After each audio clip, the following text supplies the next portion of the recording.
Chairs అనవసరం. So అందరికి నమస్కారం. ముందుగా గాయపడ్డ సింహంకి నలుగురు ఫ్రెండ్స్ కలిసి ఈ సినిమా అనుకోవడం, దాని తర్వాత జీ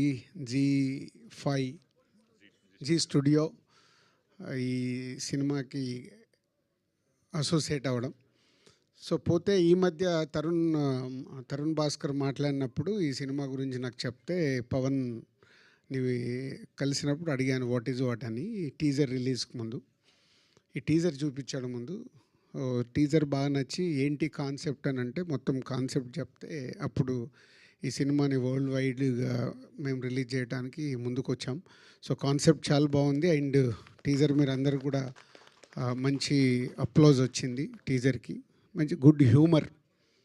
సో ఈ సినిమాని మా ఎస్విసి ద్వారా వరల్డ్ వైడ్ రిలీజ్ చేయబోతున్నాం. టీమ్కి all the best.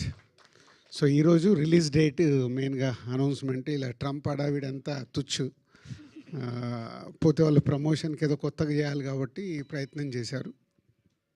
So release date వీళ్ళు May 1 అని ఫిక్స్ అయ్యి పెట్టుకున్నారు. పోతే అండర్లైన్ ఏంటంటే కండిషన్స్ అప్లై. April 30కి ఆల్రెడీ పెద్ద సినిమా అనౌన్స్ అయింది. సో పెద్ద సినిమా గ్రాండ్ రిలీజ్, వరల్డ్ వైడ్గా గ్రాండ్ రిలీజ్ ఉంటుంది. గ్రాండ్ రిలీజ్ ఉన్నప్పుడు May 1కు మేమే థియేటర్లు ఇవ్వలేము, మళ్ళీ దిల్ రాజుని వేసుకుంటారు జనాలు. అదే చెప్పా, కండిషన్స్ అప్లై. రేపు అవసరం అనుకుంటే కూడా వీళ్ళు రిలీజ్ డేట్ మార్చుకోవడానికి సిద్ధంగా ఉండాలని.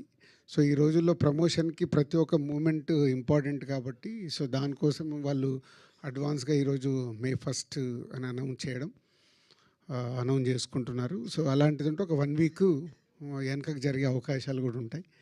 సో పోతే all the best whole team, ఒక మంచి కాన్సెప్ట్తో చేసినందుకు.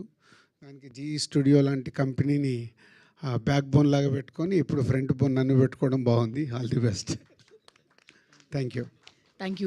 అలాగే నాకు ఎఫ్డిసి మీటింగ్ ఉంది ఈరోజు. So 11:30. So I'm going. So మీరు కంటిన్యూ చేసుకోండి. థ్యాంక్ యూ దిల్రాజ్ గారు. మొత్తం మీద రామ్ గారిని మీరు తీసుకురాకపోయినా మీరు వచ్చారు, అదే సంతోషం. అండ్ మీరు ఈ సినిమాని డిస్ట్రిబ్యూట్ చేస్తున్నారంటే అది ఎంత పెద్ద స్కేల్లో రిలీజ్ అవ్వబోతుంది అనేది మా అందరికీ తెలిసిన విషయమే. ఎన్నో అద్భుతమైన సినిమాలని ఆయన మనకు అందించారు. రీసెంట్గా లవ్ టుడే, మసూదా,